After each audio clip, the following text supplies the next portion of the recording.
Bom,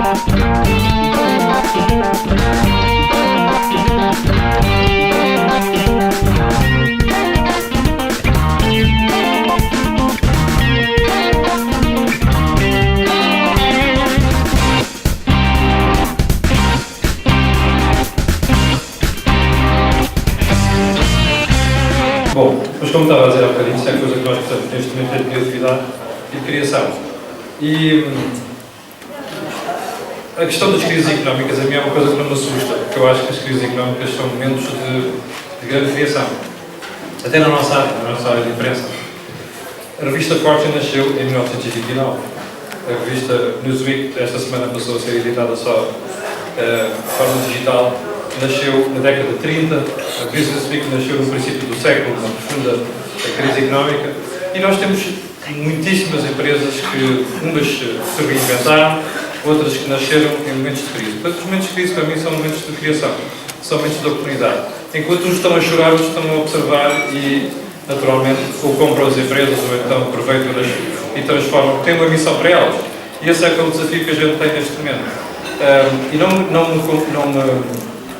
me entristece nada dizer que estou em profundo desacordo, sobretudo com a classe política, quando olha para isto e conta só histórias de faca e alidade sobre aquilo que está a passar. A gente vai ver aqui um bocadinho pelos gráficos.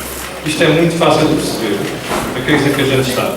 A crise em que a gente está não tem nada a ver com a necessidade de empobrecer o país, nem coisas do género. Nós temos um problema, o único problema que nós tivemos e que temos é um problema de excesso de dívida.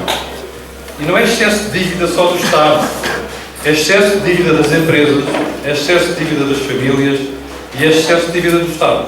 E isto é que nos põe numa situação tão vulnerável, porque quando nós nos endividamos em excesso e quando esse endividamento não é utilizado para criar riqueza, é utilizado apenas para alimentar lobbies, e ver isto nos setores, não vale a pena só individualizar um ou outro, é uma variada gama de setores em Portugal, isto não é investimento produtivo. E o investimento produtivo, e o investimento que nós fizemos na última década e meia, não foi investimento produtivo.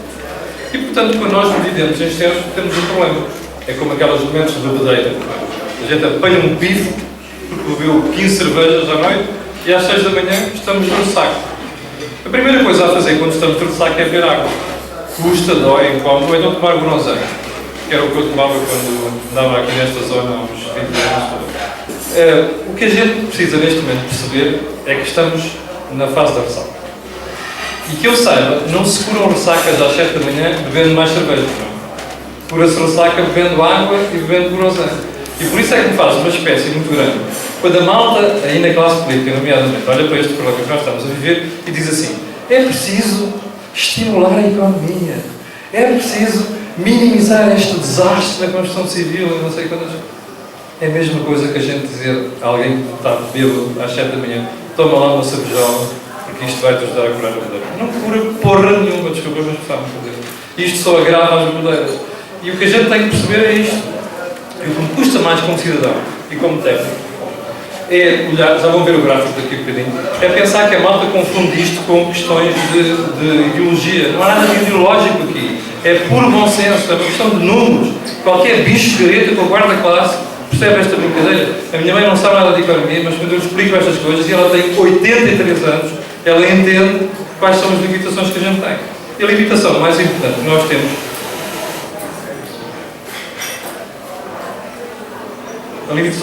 mais importante, já vão ver aqui, desculpem lá a falta de modéstia por aqui o livro, então, mas a maior parte destes gráficos estão no livro. Bem, vamos lá começar com os gráficos, que é a melhor coisa de perceber estas brincadeiras, sem meter aqui discurso político. Reparem lá, uma evolução que vai de 1990 até 2012. Aquilo é uma coisa aterradora. O que está ali é dívida pública. Ou seja, é dívida do Estado tomado como um todo. Não é o Estado Central, é o Estado todo. E reparem, a gente começa em 1990 com um valor de mais ou menos 30 mil milhões de euros. No final do ano passado atingimos 200 mil milhões de euros. Isto medido em porcentagem de riqueza que nós criamos todos os anos dá mais ou menos 120%. Ou seja, nós precisávamos de um ano a criar riqueza, mais praticamente 4 ou 5 meses para estar a pagar aquela promada toda. Isto é que é o drama. Agora vejam, se nós já estamos com esta bedeira, porque aquele valor lá em cima, 200 mil milhões de euros, significa uma bedeira, imaginem o que é a gente estar agora a pensar em estimular a economia. Então, mas não temos dinheiro. Não é? O Estado não tem dinheiro. E o que é que vai fazer? Endividar-se mais? Que é para colocarmos aquele valor acima dos 200 mil milhões de euros? Não faz sentido. Agora vejam o gráfico seguinte. O gráfico seguinte é a consequência do gráfico anterior. Ou seja, quando nós pedimos agora temos que o pagar. E vejam lá a fantástica coisa que nós conseguimos fazer. Em 2010 já pagávamos só de juros 4,9 mil milhões de euros. Este valor salta para 6,9 mil milhões em 2011 e saltou para 7,5 mil milhões este ano. Este ano terminou. Para este ano, 2013, vão ser mais ou menos 8,1 mil milhões de euros. Se tudo correr bem. Isto, como se vê ali em baixo, é equivalente ao valor do orçamento do Ministério da Saúde para este ano. Atenção, só em juros nós já pagamos o mesmo que pagamos na saúde. Portanto, isto é a consequência da marmelada anterior. Agora veja o gráfico seguinte. Por que é que isto acontece? Por causa disto que está aqui. Este gráfico é provavelmente mais velho que algumas pessoas na sala. Começa em 1977. E reparem como o Estado gastava nessa altura correspondente a 28% da riqueza e neste momento gasta 50%, mais coisa, menos coisa. Conseguimos, em escassos 34 anos, conseguir pôr o Estado com um peso descomunal na economia. Ora, como é que isto se paga? Nos anos 70 era muito fácil. Conheço a máquina do Banco de Portugal imprimir notas. E depois o resultado a gente conhece, não é? A inflação. 20, 25, 30%. Ora, neste momento não é possível. E graças a Deus não é possível. Porquê? Nós estamos casados com mais 17 países. E, portanto, quem manda na moeda já não é o Banco de Portugal, graças a Deus. Quem manda na moeda é uma instituição central chamada Banco Central Europeu, sediada em Frankfurt. E, portanto, quando a gente faz isto, só há uma solução. É ir buscar impostos. E é por isso que nós temos em 2013, e quando vocês olharem para a folha de vencimento do próximo mês, já vão perceber isto, este brutal aumento de impostos. É que só desta maneira é que a gente consegue financiar esta loucura, mas que é uma autêntica loucura, que é conseguir que o Estado consuma praticamente 50% daquilo que a gente produz todos os anos. Gráfico seguinte. Vejam só, também começa em 1995, aliás, 96, é um gráfico muito interessante, porque mede o crescimento dos salários nestes últimos praticamente 17 anos e o crescimento da produtividade. O que está cinzento é o crescimento dos salários, o que está a vermelho é o crescimento da produtividade. Não bate a bota com a perdigota, não é? Ou seja, nós estamos a distribuir aquilo que não queremos. A produtividade é uma coisa que nós precisamos de passar para os nossos colaboradores, para as pessoas que trabalham connosco, para as pessoas que são os diretores das empresas que nós temos. A produtividade é a única medida de riqueza. Quem não é produtivo fica pobre. Isto é uma conclusão que qualquer pessoa percebe. Eu expliquei isto recentemente a uma senhora da quarta classe numa palestra, num hotel, e já vou contar isto aqui um bocadinho, a senhora percebeu. Ora, se a senhora da quarta classe percebe, qualquer um de nós é capaz de perceber. A minha mãe percebe isto e é apenas professora primária reformada. Ela não estudou economia. E era bom que a gente percebesse isto. É que os salários nunca podem crescer acima da produtividade. E isto é um pacto que a gente tem que fazer. E é um pacto que a gente tem que fazer entre partidos, não é? Eu sei que há uns malucos, não dizem uns separados e uns prejuízos autênticos, mas pronto, nós temos que convencer aqueles malucos a irem para casa e pôr os tipos com mais um bocado de tola. Devemos lá chegar um dia destes. Mas temos que fazer isto com os partidos e temos que fazer isto com os parceiros sociais. Eu uma vez desafiei a malta da UGT em pleno debate na televisão a dizer assim, mas fazemos aqui um acordo e a seguir vamos ao Ministro das Finanças, que é, vocês aceitam aumentos de salários consoante a produtividade. Não há produtividade, não há aumentos de salários. É claro que a malta não gostou. Não é? Porque é fácil. Aumentar salários sem ter aumento de produtividade é fácil. O problema é que depois o que acontece? É isto que está aqui. Isto é a posição das nossas contas em relação ao exterior. É a nossa balança, chamada balança de transações correntes. Vulgo conta corrente. O que é que ela espelha?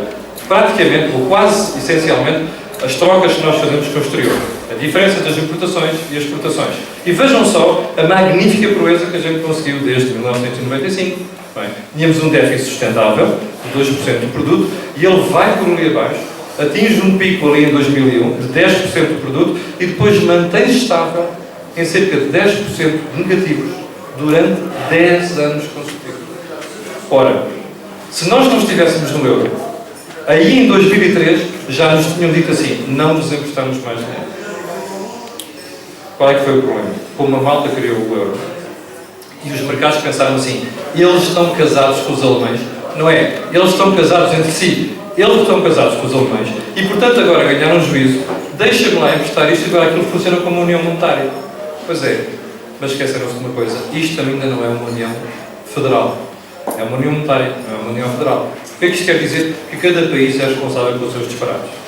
Ora, mas vejam o que é que aconteceu entretanto. Durante 10 anos, nós íamos ao exterior dizer assim: olha, eu tenho um déficit de 10%, vocês emprestam esse dinheiro que é para cobrir este déficit. No fim de contas, isto significa apenas uma coisa. Durante 10 anos, andámos a viver acima das nossas possibilidades 10%. Todos os anos.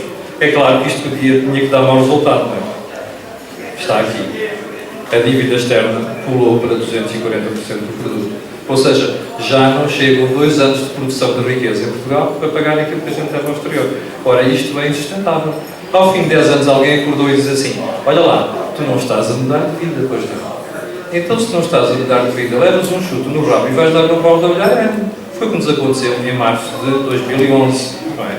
E aí tivemos que chamar pela terceira vez em 34 anos. Reparem bem, terceira vez em 34 anos. É uma coisa notável, histórica, magnífica, que nenhum idiota da zona euro conseguiu fazer até hoje. 3 bancarrotas em 34 anos. Ninguém conseguiu fazer este score fantástico que a gente conseguiu. E, portanto, nessa altura, tivemos que chamar aquela malta lá fora. É pá, desculpem lá, a gente não tem quem nos empreste dinheiro. O que a gente faz? Eles disseram: olha, vais fazer igualzinha que fizeste em 83 e vais fazer igualzinha que fizeste em 78. A gente já lá vai daqui. Agora vejam só o que é que está a acontecer desde 2010. A correção violenta deste déficit. Ele, neste momento, já está próximo de zero. Neste momento, 2012, já está próximo de zero. E o que nós vamos ter em 2013 é um superávit. Ora, ninguém julgaria isto possível há 2 anos, mas já vamos ver daqui a bocadinho. Agora vejam lá o gráfico seguinte, aliás, depois de dívidas externas. Lembram-se que começámos esta conversa a dizer que isto era uma crise de endividamento. Era excesso de endividamento de toda a gente, do Estado, das empresas, das famílias. Está aqui o gráfico agora, a ilustrar isto. A vermelho são as empresas, a preto são a administração pública e a cinzento, claro, estão os particulares. Ou seja, isto começa em 86, estamos praticamente em 2013 e isto foi sempre a subir. Particularmente a partir de 1999, que é uma coisa que vamos falar daqui a bocadinho. Agora vejam lá, o que é que isto aqui? Isto é um sumário de 10 anos de casamento. Eu há bocado disse que nós tínhamos casado com os alemães. Não foram os alemães que casaram connosco, foi todos os outros países da zona euro que casaram com os alemães. E este gráfico representa a evolução dos custos unitários de trabalho durante estes 10 anos. Vejam só o aspecto mais interessante. A Alemanha é o que está aqui em baixo, a tracejar. E toda a malta da vida airada está lá em cima. Nomeadamente Portugal, a Irlanda, a Espanha, a França, a Itália, a Grécia. Bom, a Grécia então não vale a pena falar. Está completamente perdido. E, portanto, isto não funciona. Não é? É como se os alemães tivessem reduzido os seus custos de trabalho e a malta vai alegremente aumentando. O que eu acho isto espantoso é como é que os sindicatos em Portugal não veem isto. Eu às vezes faço algum esforço para ver se consigo convencer a malta do GT, que é a malta mais sensata, apesar de tudo, para perceber isto. Mas eles não percebem. Quer dizer, percebem, mas depois em público não percebem e é chato admitirem estas marmeladas. Isto é insustentável. Vejam só esta coisa notável. Os alemães, que são o país mais caro da Europa, durante 10 anos conseguem reduzir os seus custos unitários de produção. É claro que isto não foi feito ao acaso. Há 10 anos ou 15 anos eles estavam como nós, ou quase como nós. E conseguiram sentar-se o SPD, os conservadores, e os sindicatos, e os patrões, e fizeram esta coisa notável. Durante 10 anos não há aumento salarial. Porque a gente tem economia não competitiva. E porquê é que tem economia não competitiva? Tiveram que engolir aqueles malucos do leste, não é? Que tinham a mania que eram comunistas, não sabiam o que aquilo era. E depois, quando escolheram para os outros do oeste, escolheram assim: pá, somos pobres. Pois é, mas quando, apesar de tudo, os alemães tinham aquele sentimento de solidariedade e reconciliação, foram buscar o leste e integraram aquilo que custou bastante. E a dívida alemã pulou para os níveis que nós estamos hoje em dia. Só que eles sabem fazer acordos de regime. E acordos de regime não é só, como nós, devia ser entre o PS, o PSD e o CDS. É com os parceiros sociais. E é com os parceiros sociais mais radicais e é com os parceiros sociais mais moderados. E isto é que nos distingue de nós. Eles conseguiram fazer esta coisa magnífica de ter os custos de produção, os custos unitários de trabalho sob controle, enquanto toda a malta andava por ali acima a crescer. É claro, como já perceberam, a partir de 2009, todos começaram a corrigir isto de forma violenta, inclusive é nós. Por isso é que nós vimos lá atrás aquela linha, se repararem bem, esta linha, no ano de 2012, já foi a produtividade acima do crescimento dos salários. Ora, mais coisa, menos coisa. Ora, e é o que vai continuar a acontecer este ano, é o que vai continuar a acontecer no próximo ano. Porquê? Porque nós temos que aproximar a nossa linha, que é esta linha vermelha que aqui está, não é? Onde diz Portugal, temos que aproximar essa linha o mais possível dos alemães, porque senão não vamos ser competitivos. Bom, gráficos. Vamos voltar outra vez à história da nossa conta corrente. Isto que aqui está é aquele gráfico que vimos ali atrás, só que desde 2010 até agora. E vejam só, onde ali diz T-1 é o ano de 2010, quando o nosso déficit estava em 10% do produto. Recordam-se? Olhem aqui atrás. Lá está. 2010, mais ou menos 10% do produto. Ora, nós partimos desse ano e a Troika chegou aqui e disse assim: meus senhores, bom, então vocês, em 2010, tiveram este déficit. A nossa previsão é que com este programa de ajustamento, daquilo que nós estamos a fazer agora, vocês vão chegar a 2014, que é o ano que eles piram daqui para fora, e também devemos falar sobre isso daqui a bocadinho, e vão chegar com um déficit de 3,4%. E vejam o que é que está a acontecer. Afinal, a correção, é o que está a vermelha, a linha vermelha, está a ser muito mais rápida e muito mais profunda do que se pensava. Isto é extraordinário. É tão extraordinário que me faz confusão não ver nenhum partido político elogiar isto. Porque isto é extraordinário pela correção na rapidez, na profundidade, mas sobretudo na capacidade absolutamente fantástica deste povo engolir estas coisas todas. E conseguir fazer esta correção. De tal maneira que este ano, em 2013, como dizíamos há bocadinho, já vamos ter um superávit. Ora, não é a primeira vez que a gente faz isto. Em 83, 85, que foi a segunda vez que veio cá o Fundo Monetário Internacional, também fizemos isto desta maneira. Em 2 anos. Em 78, 79, foi a primeira vez que o Fundo cá veio, não havia Troika nessa altura, era só o Fundo Monetário Internacional, também fizemos isto em 2 anos. Bom, mas para não pensarem que eu estou a mentir, vejam o gráfico seguinte. Este gráfico é exatamente o que se passou em 83 e 85. Está a cinzento. Estão a ver? Em 2 anos, a gente pôs a conta externa a zero. Neste momento está a vermelho. Em 2 anos, nós pusemos a conta externa a zero. Não há. Ninguém faz isto. Nem a Irlanda, então a Grécia nem pensava, nem a Espanha, nem a Itália, nem ninguém. Nós somos o único país que faz isto. Já ouviram elogios desta brincadeira? Não. A boca é: estão a fazer isto porque a malta cortou o rendimento ao pessoal e a malta está a importar menos. Claro. Quando nós temos um déficit da conta externa, quer dizer que estamos a ver acima das nossas posses. A primeira coisa que a gente faz na nossa vida diária, quando ganha 2.000 euros e gasta 3.000, é, quando deixam de emprestar dinheiro, começamos a cortar despesas. É exatamente aquilo que a gente está a fazer. O drama desta jornada é que a gente está primeiro a cortar despesa no bolso dos particulares e depois é que vai cortar o Estado. Aliás, vai cortar o Estado, sabe Deus vai cortar, não é? Como viram nos últimos dias, a conversa aqui é sobre surreal, sobre cortar despesa ou não. Até há um partido que diz que se põe de fora da discussão, como se fosse possível pôr fora desta discussão. Mas enfim, agora o que eu gostava de realçar é como o título deste slide diz: falta de memória. Isto é uma coisa que me choca. Eu não tenho partido, confesso que não tenho partido. Normalmente olho só para os números e gosto de olhar para os números, que acho que são de bom senso.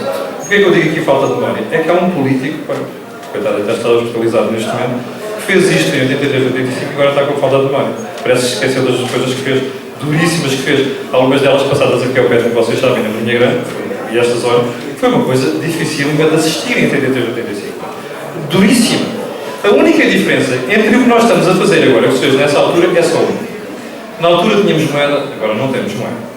Quando nós temos moeda é fácil. A gente desvaloriza a moeda, que foi o que fez naquela altura, torna as exportações mais baratas e torna as importações muito mais caras. Como nós consumimos, daquilo que consumimos, 70% é importado, imaginam o que acontece aos preços, quando nós valorizamos a moeda. A inflação sobe. Era por isso que nós tínhamos 85%, inflação de 30%, e os aumentos salariais eram de 15%. Mas a malta, como não percebe o efeito da inflação, dizia assim: fantástico, subiram o salário em 15%. Mas como os preços cresceram 30%, a malta nem percebeu que foi mais pobre em 15%, não é? Agora lá é mais. Porquê? Como já não temos moeda, temos que cortar nominalmente os salários. Ora que seria, isto dói bastante. Mas é estupidez. Que agora está a doer menos nesse aspecto que estava a doer 85. E as pessoas que estão aqui na sala mais velhas sabem perfeitamente isto. Sobretudo aqueles que trabalhavam, são trabalhadores de contador, que eram dependentes. Doía mais a redução salarial que a gente fez na altura do que está a doer. É uma chatice, não é? Porque a gente sente de forma